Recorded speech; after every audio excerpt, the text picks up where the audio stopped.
ದೇಶದ ಕೈರೋದಲ್ಲಿರುವಂತಹ ಈ national museum ಪ್ರಪಂಚದಲ್ಲಿಯೇ ಬಹಳ ಪ್ರಸಿದ್ಧಿ ಪಡೆದಂತಹ ಒಂದಾಗಿದೆ. ಈ ಮ್ಯೂಸಿಯಂ ಇಷ್ಟರ ಮಟ್ಟಿಗೆ ಪ್ರಸಿದ್ಧಿ ಪಡೆಯಲು ಕಾರಣ ಈಜಿಪ್ಟ್ ದೇಶದಲ್ಲಿ ಕಂಡು ಹಿಡಿಯಲ್ಪಟ್ಟಂತಹ ಪ್ರಾಚೀನ ಕಾಲದ ವಸ್ತುಗಳು ಮಾತ್ರವಲ್ಲ, ಇಲ್ಲಿರುವಂತಹ 100ಕ್ಕೂ ಅಧಿಕವಾದ ಮಮ್ಮಿಗಳೇ ಸಂಪೂರ್ಣ ಕಾರಣವಾಗಿರುತ್ತವೆ. ಇಂತಹ ಮಮ್ಮಿಗಳಲ್ಲಿ ಮುಖ್ಯವಾದ ಮಮ್ಮಿಯೇ ಲೇಡಿ ರಾಯ್ ಮಮ್ಮಿ. 1881ನೇ ವರ್ಷ ಈಜಿಪ್ಟ್ ನಲ್ಲಿ ಕಂಡು ಹಿಡಿಯಲ್ಪಟ್ಟಂತಹ ಈ ಲೇಡಿ ರಾಯ್ ಮಮ್ಮಿಯನ್ನ 28 ವರ್ಷ ಕಳೆದ ನಂತರವೇ ಶವಪೆಟ್ಟಿಗೆಯನ್ನು ತೆರೆಯಲ್ಪಡುತ್ತದೆ. ಮಮ್ಮಿಯ ದೇಹ ಪೂರ್ತಿಯಾಗಿ ಲೆನಿನ್ ಬಟ್ಟೆಯ ಮೂಲಕ ಹಾಗೆ ಮರಳು ಮತ್ತೆ ರೆಸಿನ್ ಮಿಶ್ರಣದ ಮೂಲಕ 7 ಪದರಗಳಿಂದ ಸುತ್ತಿದ್ದ ಎಲ್ಲವನ್ನು ತೆಗೆದು ಸಂಶೋಧಕರು ನೋಡಿದಾಗ 3000 ವರ್ಷಗಳ ಹಿಂದೆ ಬದುಕಿ ಸತ್ತಿದ್ದಂತಹ ಲೇಡಿ ರಾಯ್ ಮಮ್ಮಿಯ ದೇಹ ಯಾವುದೇ ಹಾನಿ ಇಲ್ಲದೆ ಹಾಗೆಯೇ ಇದ್ದದ್ದು ಕಂಡುಬರುತ್ತದೆ. ಮಮ್ಮಿಯ ದೇಹ 100 ವರ್ಷಗಳು ಕಳೆದ ನಂತರ 2009ನೇ ಇಸವಿಯಲ್ಲಿ ಕಂಪ್ಯೂಟರೈಸ್ಡ್ ಆಕ್ಸಲ್ ಟರ್ಮಾಲಜಿ ಎನ್ನುವಂತಹ ಕ್ಯಾಪ್ ಸ್ಕ್ಯಾನ್ ಮೂಲಕ ಸ್ಕ್ಯಾನ್ ಮಾಡಿ ನೋಡಿದಾಗ 3500 ವರ್ಷಗಳ ಹಿಂದೆ ಲೇಡಿ ರಾಯ್ಗೆ ಹೃದಯದಲ್ಲಿ ಏರ್ಪಟ್ಟ ತೊಂದರೆಯಿಂದಲೇ ಅವರ 30ನೇ ವರ್ಷದಲ್ಲಿ ಸಾಯಲ್ಪಟ್ಟಿದ್ದರು ಎಂದು ತಿಳಿಯಲ್ಪಡುತ್ತದೆ. ಇವತ್ತು ಲೇಡಿ ರಾಯ್ ಮಮ್ಮಿ ಮಾತ್ರವಲ್ಲದೆ ಇದುವರೆಗೂ ಈಜಿಪ್ಟ್ ನಲ್ಲಿ ಕಂಡುಹಿಡಿದಂತಹ ಎಲ್ಲಾ ಮಮ್ಮಿಗಳು ಸಹ ಭದ್ರವಾಗಿ ಜನರು ವೀಕ್ಷಿಸುವುದಕ್ಕಾಗಿ ಮ್ಯೂಸಿಯಂನಲ್ಲಿ ಇಡಲಾಗಿದೆ.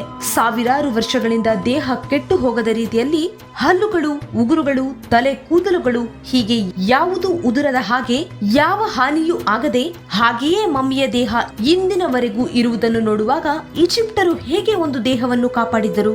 ಸತ್ತ ದೇಹವನ್ನು ಸ್ವಚ್ಛಗೊಳಿಸುವ ಮುನ್ನ ದೇಹದಿಂದ ಒಳಗಿನ ಭಾಗಗಳನ್ನು ಹೊರತೆಗೆಯುವುದು ಮಮ್ಮಿಫಿಕೇಶನ್ ಕಾರ್ಯದಲ್ಲಿ ಒಂದಾಗಿದೆ. ಹೀಗೆ ತೆಗೆಯಲ್ಪಟ್ಟ ಭಾಗಗಳನ್ನು ಕೆನೋಬಿಸ್ ಎನ್ನುವಂತಹ ಜಾಡಿಯಲ್ಲಿ ಹಾಕಿ ಏಕೆ ಮುಚ್ಚಿಡುತ್ತಿದ್ದರು? ಇದಕ್ಕಾದ ಕಾರಣವೇನು ಎಂಬುದನ್ನು ತಿಳಿಯೋಣ. ವಿಡಿಯೋವನ್ನು ಸ್ಕಿಪ್ ಮಾಡದೆ ಕೊನೆಯವರೆಗೂ ನೋಡಿ. Welcome back to my channel detox Kannada. ಮಮ್ಮಿಗಳು ಈ ಪ್ರಪಂಚದಲ್ಲಿ ಈವರೆಗೂ ಕಂಡುಹಿಡಿಯಲ್ಪಟ್ಟಂತಹ ಮಮ್ಮಿಗಳೆಲ್ಲವೂ ಕೇವಲ ಮನುಷ್ಯರ ಮೂಲಕ ಮಾತ್ರ ಕಂಡುಹಿಡಿಯಲ್ಪಟ್ಟಂತಹ ಮಮ್ಮಿಗಳಲ್ಲ. ಕೆಲವು ಮಮ್ಮಿಗಳು ನೈಸರ್ಗಿಕವಾಗಿ ಸೃಷ್ಟಿಯಾಗಿವೆ. ಹಾಗೆ ಉಂಟಾದಂತಹ ಮಮ್ಮಿಯೇ ಓಡ್ಜಿಸ್ ಮಮ್ಮಿ. ಏನೇ ನೈಸರ್ಗಿಕವಾಗಿ ಮಮ್ಮಿಗಳು ಉಂಟಾದರೂ ಈಜಿಪ್ಟ್ ದೇಶದಲ್ಲಿ ಸಿಗುವಂತಹ ಮಮ್ಮಿಗಳಿಗೆ ಮಾತ್ರವೇ ಹೆಚ್ಚಿನ ಪ್ರಾಮುಖ್ಯತೆ. ಮರಣದ ನಂತರವೂ ಇನ್ನೊಂದು ಜೀವನ ಉಂಟು ಎಂದು ನಂಬಿದ್ದಂತಹ ಪ್ರಾಚೀನ ಈಜಿಪ್ಟರು ಸತ್ತ ದೇಹಗಳನ್ನು ಸ್ವಚ್ಛಗೊಳಿಸಿ ಜೋಪಾನ ಮಾಡುವ ಮೂಲಕ ಆ ದೇಹವು ಆಫ್ಟರ್ ಲೈಫ್ ಎಂದು ಹೇಳುವ ಇನ್ನೊಂದು ಜೀವನಕ್ಕೆ ಬೇಕಾಗುವುದು ಎಂದು ಸೃಷ್ಟಿಸಿದ ರೀತಿಯೇ ಈ ಮಮ್ಮಿಫಿಕೇಶನ್ ಪ್ರೋಸೆಸ್.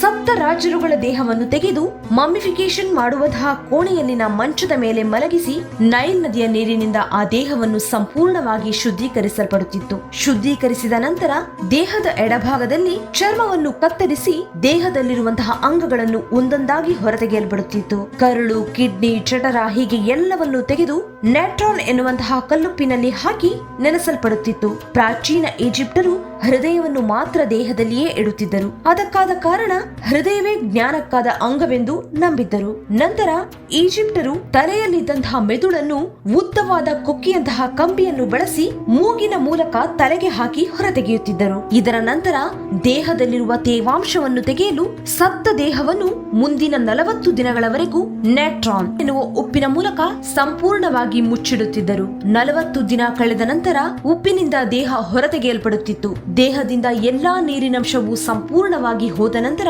ಪುನಃ ದೇಹವನ್ನು ನೈಲ್ ನದಿಯ ನೀರಿನಿಂದ ಶುದ್ಧೀಕರಿಸಲ್ಪಡುತ್ತಿತ್ತು. ಶುದ್ಧೀಕರಿಸಲ್ಪಟ್ಟ ಮಮ್ಮಿಯ ದೇಹಕ್ಕೆ ವಾಸನೆಯ ದ್ರವ್ಯವನ್ನು ಹಚ್ಚಲ್ಪಡುತ್ತಿತ್ತು. ಇದೇ ಸಮಯದಲ್ಲಿಯೇ ದೇಹದಿಂದ ಈಗಾಗಲೇ ತೆಗೆದಂತಹ ಅಂಗಗಳನ್ನು ಕೆರೋಬಿನ್ ಜಾರಿಯಲ್ಲಿ ಇಡಲ್ಪಡುತ್ತಿತ್ತು. ಆ ಅಂಗಗಳನ್ನು ಸತ್ತ ನಂತರ ಮತ್ತೊಂದು ಬದುಕಿದೆ ಎಂದು ಹೇಳಲ್ಪಡುವ ಆಫ್ಟರ್ ಲೈಫ್ ಎನ್ನುವಂತಹ ಜೀವನಕ್ಕೆ ದೇವರುಗಳು ಕಾವಲು ಕಾಯುತ್ತಾರೆ ಎನ್ನುವುದನ್ನು ನಂಬಿರುತ್ತಾರೆ ಈಜಿಪ್ಟರು. ಇದರ ನಂತರ ದೇಹವನ್ನು ಒಣ ಎಲೆಗಳು, ಬಟ್ಟೆ ಇಂತಹ ವಸ್ತುಗಳಿಂದ ಸುತ್ತಿ ಮುಚ್ಚಲ್ಪಡುತ್ತಿತ್ತು. ಈ ಪ್ರಕ್ರಿಯೆ ಮುಗಿದ ನಂತರ ದೇಹ ಪೂರ್ತಿಯಾಗಿ ರೆಸಿನ್ ಅನ್ನು ಹಾಕಲ್ಪಟ್ಟು ಲೆನಿನ್ ಬಟ್ಟೆಯ ಮೂಲಕ ಗಟ್ಟಿಯಾಗಿ ಸುತ್ತಲ್ಪಡುತ್ತಿತ್ತು. ತಲೆ, ಕೈ ಹೀಗೆ ಎಲ್ಲಾ ಭಾಗಗಳು ಲೆನಿನ್ ಬಟ್ಟೆಯಿಂದ ಬೇರೆ ಬೇರೆಯಾಗಿ ಸಂಪೂರ್ಣವಾಗಿ ಸುತ್ತಲ್ಪಡುತ್ತಿತ್ತು. ಬಟ್ಟೆ ಸುತ್ತಲ್ಪಟ್ಟ ನಂತರ ದೇಹದ ಮಧ್ಯದಲ್ಲಿ ಪೂಜಿಸಲ್ಪಟ್ಟಂತಹ ತಾಯ್ತಗಳನ್ನು ಇಡಲ್ಪಡುತ್ತಿತ್ತು. ಪೂಜಿಸಲ್ಪಟ್ಟಂತಹ ಈ ತಾಯ್ತಗಳು ಸತ್ತವರ ಇನ್ನೊಂದು ಪ್ರಪಂಚಕ್ಕೆ ಜೊತೆಯಾಗಿರುತ್ತದೆ ಎಂದು ಈಜಿಪ್ಟರು ನಂಬಿರುತ್ತಿದ್ದರು. ನಂತರ ಸತ್ತವರ ತಲೆಯ ಹಿಂದೆ ಪುನೀತವಾದ ಮಂತ್ರಗಳನ್ನು ಮತಗುರುಗಳ ಮೂಲಕ ಹೇಳಲ್ಪಡುತ್ತಿತ್ತು. ಮಂತ್ರ ಹೇಳಿದ ನಂತರ ಆ ದೇಹದ ಕೈಕಾಲುಗಳನ್ನು ಗಟ್ಟಿಯಾಗಿ ಕಟ್ಟಲ್ಪಟ್ಟು ಆ ದೇಹವನ್ನು ಒಂದು ದೊಡ್ಡ ಬಿಳಿಯ ವಸ್ತ್ರದಿಂದ ಪೂರ್ತಿಯಾಗಿ ಸುತ್ತಲ್ಪಡುತ್ತಿತ್ತು. ಅದರ ಮೇಲೆ ಓಸಿರಿಸ್ ದೇವರ ಚಿತ್ರವನ್ನು ಅಕ್ಷರವನ್ನು ಬರೆಯಲ್ಪಡುತ್ತಿತ್ತು. ಅದರ ಮೇಲೆ ಇನ್ನೊಂದು ಬಟ್ಟೆಯನ್ನು ಗಟ್ಟಿಯಾಗಿ ಸುತ್ತಲ್ಪಟ್ಟು ಸತ್ತವರ ಮುಖವನ್ನು ಮರದ ಹಲಗೆಯಲ್ಲಿ ರಚಿಸಿ ಒಂದು ಅಲಂಕಾರ ಮಾಡಿದಂತಹ ಪೆಟ್ಟಿಗೆಯಲ್ಲಿ ಮಮಿಫೈಡ್ ದೇಹವನ್ನು ಇಡಲಾಗುತ್ತಿತ್ತು. ಇದೇ ರೀತಿಯ ಇನ್ನೊಂದು ಅಲಂಕಾರ ಮಾಡಿದ ಪೆಟ್ಟಿಗೆಯಲ್ಲಿ ಮಮಿಫೈಡ್ ದೇಹದ ಪೆಟ್ಟಿಗೆಯನ್ನು ಪುನಃ ಇಡಲಾಗುತ್ತಿತ್ತು. ಕೊನೆಯದಾಗಿ ಮಮ್ಮಿಯನ್ನು ಜನರ ಕಣ್ಣೆದುರಿಗೆ ಇಟ್ಟು ಮಮ್ಮಿಯ ಸಂಬಂಧಿಕರು ಮತ್ತು ಸುತ್ತಮುತ್ತಲಿನ ಜನರು ಎಲ್ಲರೂ ಅತ್ತು ಮುಗಿಸಿದ ನಂತರ ಬಾಯಿ ತೆರೆಯುವ ಶಾಸ್ತ್ರ ಆರಂಭವಾಗುತ್ತಿತ್ತು. ಈ ಶಾಸ್ತ್ರದಲ್ಲಿ ಸತ್ತವರಿಗೆ ಕೊನೆಯದಾಗಿ ಊಟವನ್ನು ಮತ್ತು ನೀರನ್ನು ಕೊಡಲಾಗುತ್ತಿತ್ತು. ಇವೆಲ್ಲ ಮುಗಿದ ನಂತರ ಕೊನೆಯದಾಗಿ ಮಮಿಫೈಡ್ ಬಾಡಿ ಪಿರಮಿಡ್ ಒಳಗೆ ಇಡಲ್ಪಡುತ್ತಿತ್ತು. ಅವರು ಬಳಸಿದಂತಹ ವಸ್ತುಗಳು ಮತ್ತು ಬೆಲೆ ಬಾಳುವ ಆಭರಣಗಳು ಹೀಗೆ ಎಲ್ಲವನ್ನು ಇಟ್ಟು ಪಿರಮಿಡ್ ಒಳಗಿನ ಆ ಕೋಣೆಯನ್ನು ಮತ್ತು ದಾರಿಯನ್ನು ಮುಚ್ಚಲ್ಪಡುತ್ತಿತ್ತು. ಹೀಗೆ 70 ದಿನಗಳ ಕಾಲ ಮಾಡಿದಂತಹ ಮಮ್ಮಿಗಳು ಹಲವಾರು ಸಾವಿರ ವರ್ಷಗಳೇ ಕಳೆದರೂ ಯಾವ ಹಾನಿಯೂ ಇಲ್ಲದೆ ಇದುವರೆಗೂ ಇರಲು ಕಾರಣವಾಗಿದೆ. ಇಂತಹ ಮಮ್ಮಿಗಳಿಂದ ಈಗಿನ ಕಾಲದ ಮಾಡರ್ನ್ ಟೆಕ್ನಾಲಜಿ ಮೂಲಕ ಸಂಶೋಧನೆ ಮಾಡಲ್ಪಟ್ಟು ಪ್ರಾಚೀನ ಈಜಿಪ್ಟರ ಅಭ್ಯಾಸಗಳನ್ನು ಜೀವನ ಶೈಲಿಯನ್ನು ಈ ಪ್ರಪಂಚಕ್ಕೆ ತೋರಿಸಲ್ಪಟ್ಟಿದೆ. ಇದುವರೆಗೂ 63 ಶವಪೆಟ್ಟಿಗೆಯಿಂದ ಅರಸ ಕುಟುಂಬಕ್ಕೆ ಸೇರಿದ ಮಮ್ಮಿಗಳನ್ನು ಈಜಿಪ್ಟ್ನಲ್ಲಿ ಕಂಡುಹಿಡಿದಿದ್ದಾರೆ.